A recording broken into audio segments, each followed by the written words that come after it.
want to talk about tools and addiction and atrophy. I think as technology continues to exponentially grow, this is an important thing to talk about.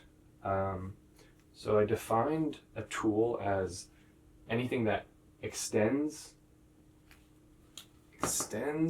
replaces, or amplifies the capability of the user. And I use those words specifically, and I think it's important to recognize the distinction between them. So a tool that extends your ability is a tool that puts you in a position to better use your own abilities. A tool that amplifies your ability, of course, it amplifies your ability. It allows you to accomplish a goal more efficiently, but taking your own abilities, making them stronger or more efficient. And a tool that replaces your ability it's something that you rely on. You're relying on the tool to accomplish the goal for you. But there are many different goals that a tool can accomplish. Obviously, there's probably many more than what I've written, but this is just what I got right here. So I'm not going to go through them all, but for example, a bike can be used as transport. A novel can be used for escapism. A washing machine can be used to save time. And a photo album can be used as recollection. And each of these tools require, I haven't talked about many tools yet, but right, they all require some kind of input from your body or your mind.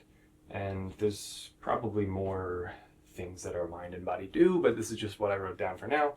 Our body is used for physical interfacing, right, using the tool, and sensory collection, getting all the data from around us.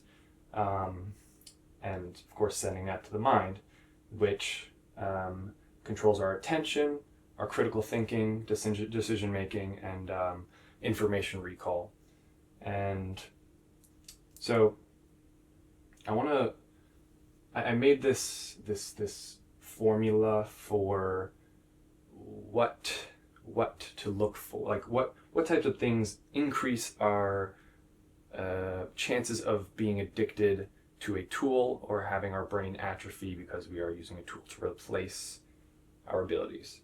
So I'll go through that first. The speed of the reward, if you increase the speed of the reward, how fast it hits you, you're more likely to be addicted to it. If you decrease the effort or the input, right, you're more likely to be addicted. You're more likely to have your brain or body atrophy. And this one I'm not really it's not gonna come into play later, but it's still good to talk about. The less predictable the reward, the more likely you are to be addicted by it. That comes into play with like casinos, right, with the slot machines and scrolling. It's sort of like, if you don't know when the next hit's going to be, it's like, oh, maybe the next one's going to be it. And then when it does hit, it's like there's such a spike of dopamine, much more likely to be addicted. And then this one's going to come into play later. The more functions that a tool has, right, the more goals that it accomplishes, the more likely you are to be reliant on it, addicted to it, and have your body or mind atrophy from it. And then the last one, of course, I made a video on friction, but the less friction, the easier it is to use the tool that is replacing some kind of ability, the more likely you are to be addicted or atrophy from it. For example, a cigarette versus a vape. Cigarette, you at least have, you get that smell on you. You have to go outside. You have to light it up. There's a little bit more friction compared to like a vape, which is just, pick it up, smoke it. It smells like fruity. You don't have to like light it. You don't have to go outside. It's not gonna it's very frictionless to interact with it. And the less friction there is, right, more likely are to be addicted, atrophy from it. But tools are great. We that's a big I think that's a big reason why humans have evolved to be where we are right now, is our tool use.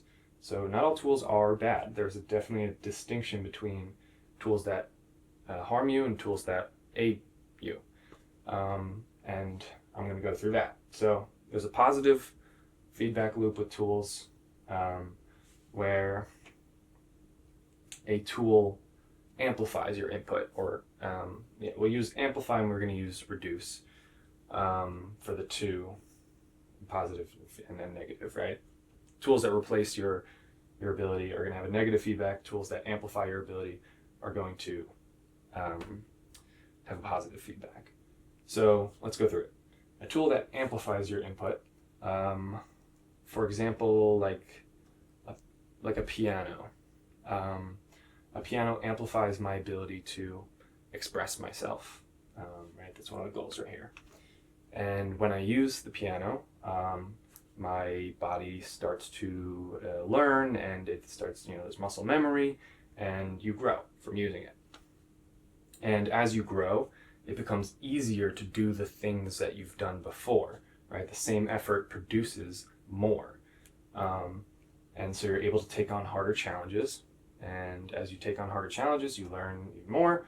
And the tool comes back to amplifying your ability to express yourself. And this is a positive growth. This is good. And then on the negative side of things, what's a good example of something that reduces your input? Like a lighter. Let's say a lighter.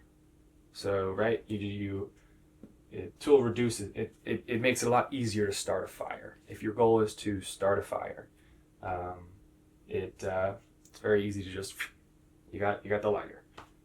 So the tool reduces your input. You have to do far less to accomplish the goal.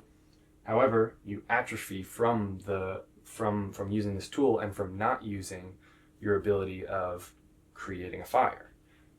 So your brain loses the ability to do that over time as you rely on this tool.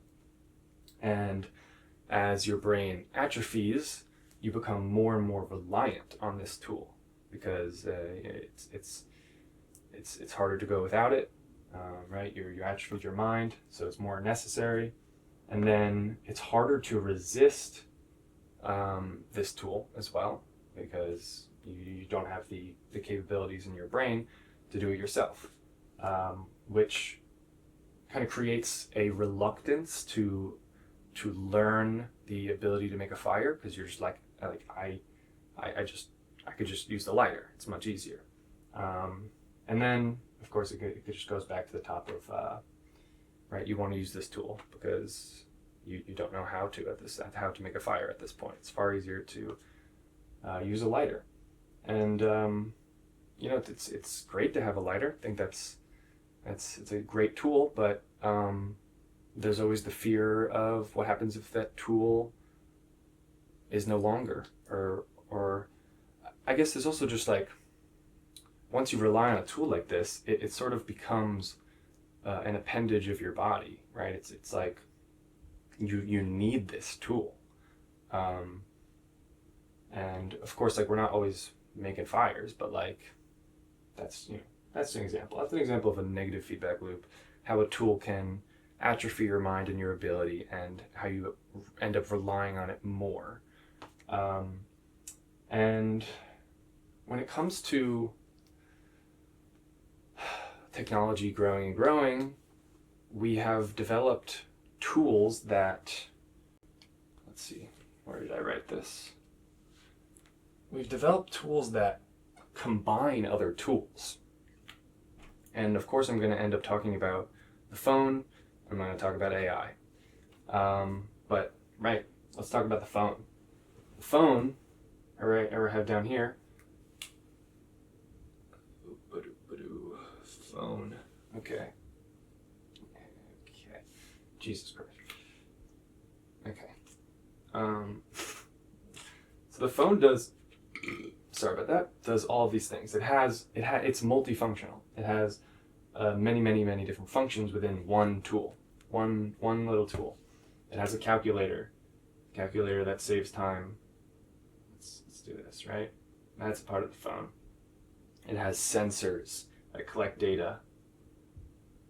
It has a microphone and camera that are for recording. A screen and keyboard for interfacing.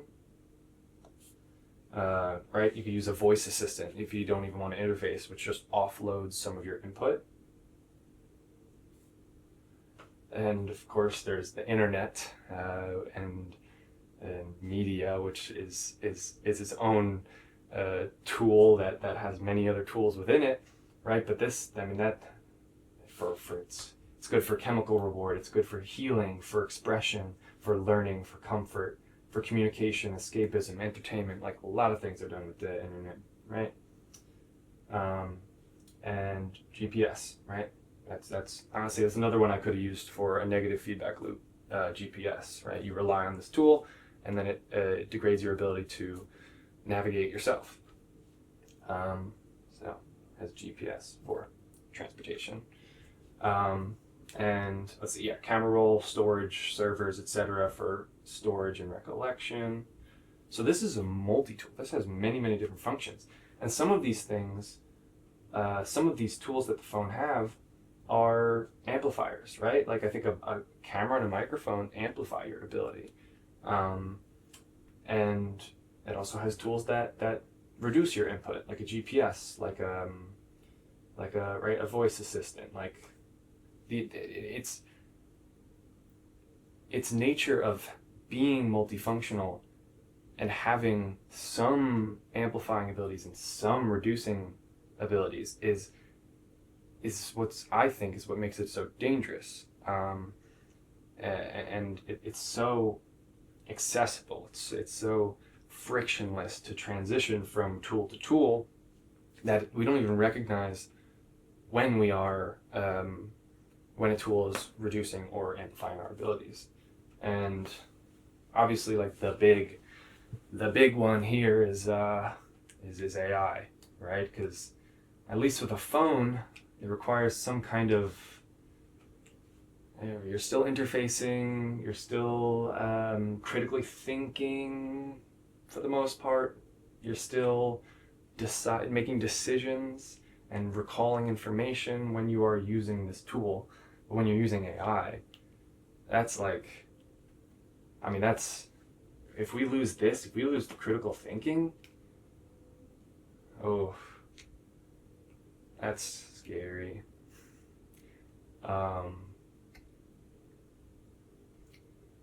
So what's the point of all this? Well, I guess it's just to try to be more aware of when a tool is amplifying your ability and when it is reducing your ability. And I understand that, like, we are in a hyper-capitalist world. If you do not use these tools, you will be left behind. We're in pretty intense competition amongst ourselves. And right, if you don't use a tool, then you get left behind. But I have this idea of like, if I were to, of course I don't think there's like a cabal of people behind doors like genuinely like making decisions for our society, but like it's the incentives and people acting on those incentives that are creating our society. But I believe that if I were to want to rule the world, I would give the people all of the tools that reduce their input, right?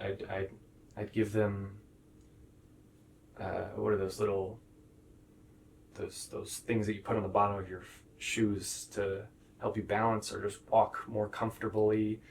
I would give them the internet to communicate, which reduces your ability to communicate in real life. I'd give them matches and lighters to light their fires, and once everyone's reliant on these tools is when you take them away, and right, and then at that point, when you walk, you're hurting your knees because you don't have that comfort of that the below. When you're digging your heel into the floor, you forget how to walk properly because you have these lifts, or what the hell they're called, I don't know. You forget how to light your own fire. You're cold. And then I would police the internet. I would right. I was given this tool, this amazing tool of the internet for communication, but now it's just policed and gate kept. And then once people are weak and unable to function without these tools, right? That's when you just kind of you scoop them up and then you're there in your control. So yeah, try not to be reliant on these tools. Just be aware. Just be aware of when you're using tools that amplify your ability versus tools that reduce your ability. Because I don't know, the brain, the body, those things are pretty cool. They're pretty cool. They're pretty exceptional. So take care of them.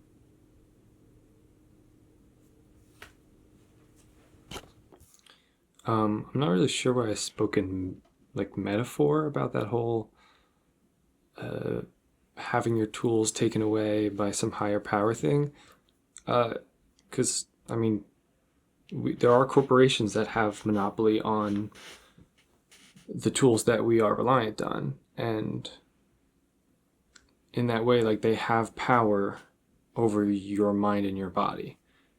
I mean, even if you're like a transhumanist and you think there are certain human capabilities that should be replaced by technology, you still want to have control over the tools. You want to have control over the tools, but we don't have control over the tools.